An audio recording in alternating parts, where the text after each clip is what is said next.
So San Diego Comic-Con has wrapped up, and we've got a lot of news from Marvel, and I certainly have some thoughts. We started off with the SheHulk trailer, and I just do not understand the hate for the effects in this show. Compared to the effects in any other Marvel Disney Plus show, this is a massive step up. Most of the VFX in these shows have Supergirl level CG. I think many people put too much pressure on Marvel to make everything perfect, and forget the main reason these shots look bad in their eyes.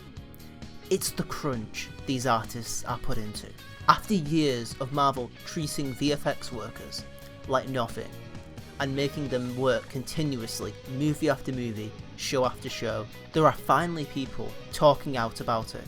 So if effects look bad, it's not because the people behind the show didn't try, rather it's the time limits being put on these workers being too small. Beyond that, in the trailer itself, Mark Ruffalo sounds half asleep with every line, and it's looking like none of the jokes are going to land for me, because I didn't find a single joke funny in the entire trailer.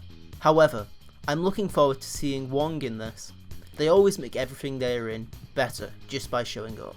After that, we get the Secret Invasion show, which will always confuse me.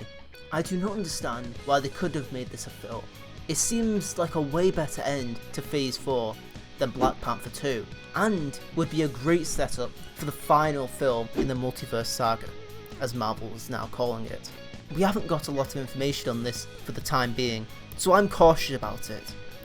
But it seems like an interesting concept for a show that could benefit from this format. It might be the first show to feel like a show instead of a movie stretched to 6 hours.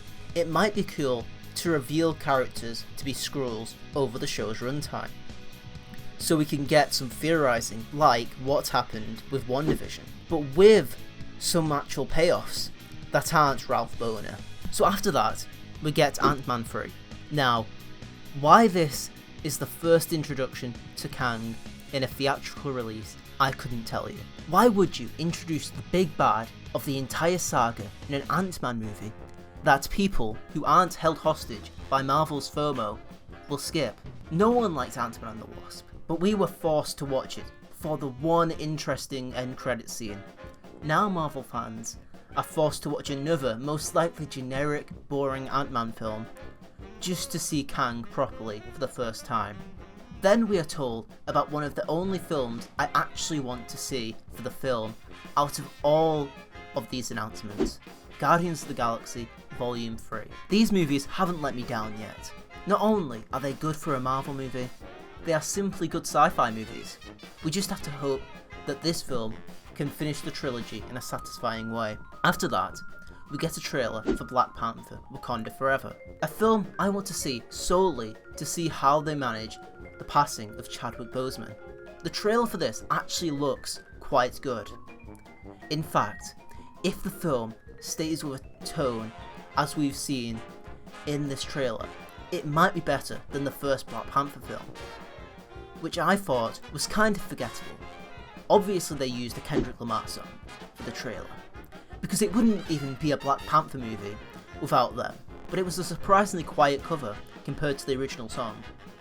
At the end of the trailer, we get a look at the new Black Panther, who we still don't know the identity of. I really liked the gold accents on the suit.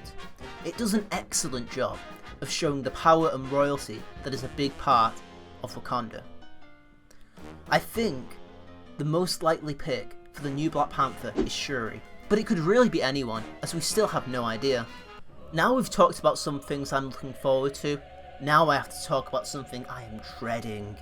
Echo.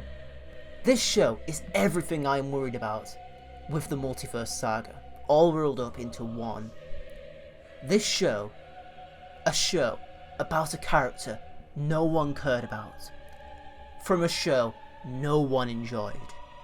I will hate every minute of this show, but I'm forced to watch it because I don't want to be confused if something is referenced from the show that I don't get. What if they introduced another boring character in this show and then made a spin-off of them? I wouldn't want to miss that. Now we were introduced to a show with some potential, Loki Season 2. The first season was the only Marvel show I enjoyed from start to finish, which I thought wasn't horribly dragged out or boring. All the concepts were interesting. Every episode had an interesting cliffhanger, which kept you watching. Now I am aware some people have issues with the show's world building. But if we're honest, Marvel stopped following logic the first time a man built a flying robot suit from a nuclear reactor in their heart. So all that matters is that what happens is interesting and character focused. After that, we were introduced to Blade. Now I haven't seen the old Blade films, so I have no reason to be excited about this film. I'm just hoping it deals with vampires better than Morbius did. After that, we get the show Ironheart, which I know nothing about, even less than Blade. I just hope that when the character gets introduced in Black Panther 2, they are actually interesting and have a personality, unlike Echo from Hawkeye. Now we get another show no one asked for, Agatha Coven of Chaos. This show would make some sort of sense if Wanda was still alive, but since they died in Doctor Strange 2, there is nothing about this show that would be interesting, and they are not going to bring a character back to life in a show, because that would leave a lot of people who only watch the movies very confused. After that, we were told about the new Daredevil show, Daredevil Born Again. This sounds like a disaster. We've already seen how easily Marvel can ruin a gritty character in Moon Knight, and given that show, it seems like this Daredevil show will be forgettable at best. It seems unlikely that Marvel Studios would make this show R-rated, because literally nothing else in Marvel is.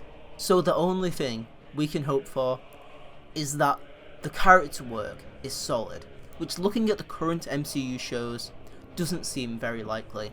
Next we were told about Captain America 4 New World Order, which will show Sam Wilson in the place of Captain America on the big screen for the first time. I am unsure if Anthony Mackie has the same screen presence that Chris Evans has, so I'm not sure if him being the main character will work as well as him being a supporting character. Next, we get Thunderbolts, a movie that seems kind of a weird move, because so far we only have two characters who may be a part of the team, and that's the evil Captain America from Falcon and the Winter Soldier and Black Widow's sister. These don't seem like characters who would have interesting interactions.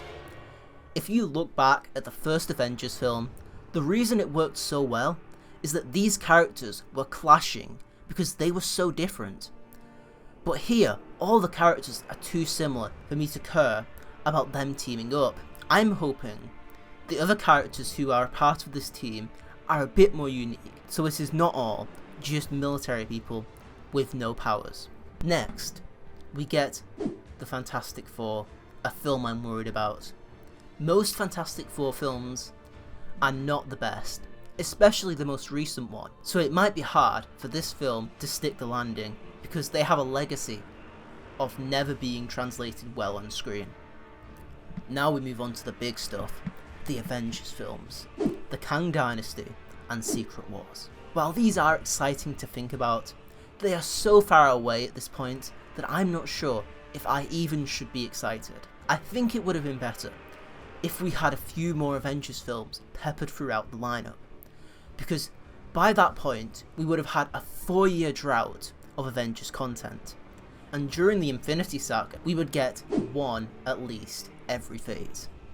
But now, in phase 4 and 5, we have no big event to look forward to. The phases seem to be ending quite abruptly, instead of any big event closing off the phase, which could lead to the phases feeling very samey and quite unimportant. If you think about what happened in phase 4, you begin to realise that nothing really happened that changed the universe. You could say Loki opened the multiverse, but we are still unsure if that is what opened the multiverse, or if it was Doctor Strange's spell at the beginning of Spider-Man No Way Home. So looking at the Multiverse Saga, we have movies and shows about characters we don't care about, starting from Guardians of the Galaxy Volume 3 to maybe Fantastic Four, but it could be until the next Avengers movie we see any characters we care about. And looking at the new characters they've introduced in the newest movies and shows like America Chavez in Doctor Strange 2 and Black Widow's sister from the Black Widow movie, who I can't even remember the name of, so we have an entire 2 years or so of movies and shows that will be boring to a majority of people. It might be enough to entirely bring Marvel's monopoly on the movie industry crashing down. Just imagine 2 years of movies that are like Eternals. And maybe you can see why I'm worried about the future of Marvel Entertainment at this point. Even the Sony Spider-Man villain cinematic universe has more potential than Marvel's Multiverse Saga at this point.